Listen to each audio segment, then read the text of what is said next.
کو دین مصطفیٰ عطا کرتا ہے تو اس کی برکت سے دنیاوی علم بھی عطا کر دیتا ہے. یہی وجہ ہے کہ امام احمد رضا صرف دینی علم ہی نہیں بلکہ دنیا کا بھی ایسا علم رکھتے تھے کہ بڑے بڑے سائنسداں ان کے سامنے مفلوج نظر آتے ہیں، بے دست و پا نظر آتے ہیں، بے یار و مددگار نظر آتے ہیں، اور بڑے بڑے سائنسدانوں نے ان کے سامنے گھٹنے ٹیک دیے. میرے عزیزوں میرے دوستوں 1200 سے زائد کتابیں امام احمد رضا نے لکھی. صرف ایک کتاب کی بات کرتا ہوں جو فقہ اسلامی کا انسائکلوپیڈیا ہے، فتاوی رضویہ شریف.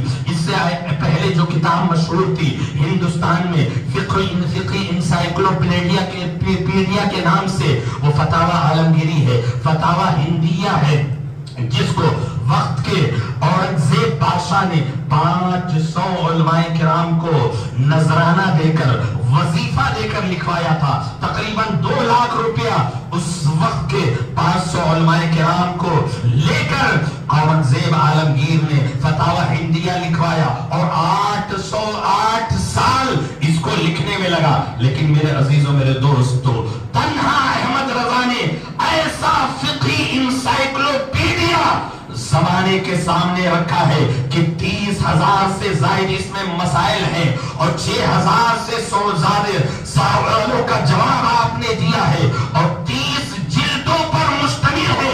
250 سے زائد رسالے اس میں موجود ہیں. اسی لیے ماہرہ کے ایک شہزادے سید نے کہا تھا کہ مینارے قصر رضا بہت بلند ہے. فتاوی رضویہ تو ایک کرامت ہے، ہدائی کے بخشش پڑھ کر دکھا دو.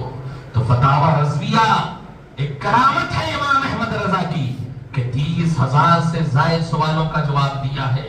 کئی دارالعلوم، کئی مدرسے اور کئی مفتی بھی مل کر آج اتنی ضخیم کتاب نہیں لکھ سکتے ہیں جس کتاب کو تنے تنہا امام احمد رضا نے لکھا ہے.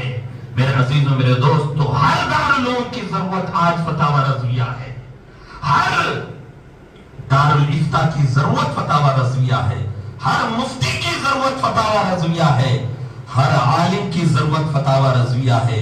میرے عزیزوں میرے دوستو علم کے ایسے کوہ ہمالا احمد رضا ہے کہ 1200 سے زائد کتابیں تو آپ نے لکھی ہی، اور جب عرب کی سرزمین پر آپ گئے تو چند گھنٹوں میں الدولۃ المکیہ جیسی کتاب لکھی.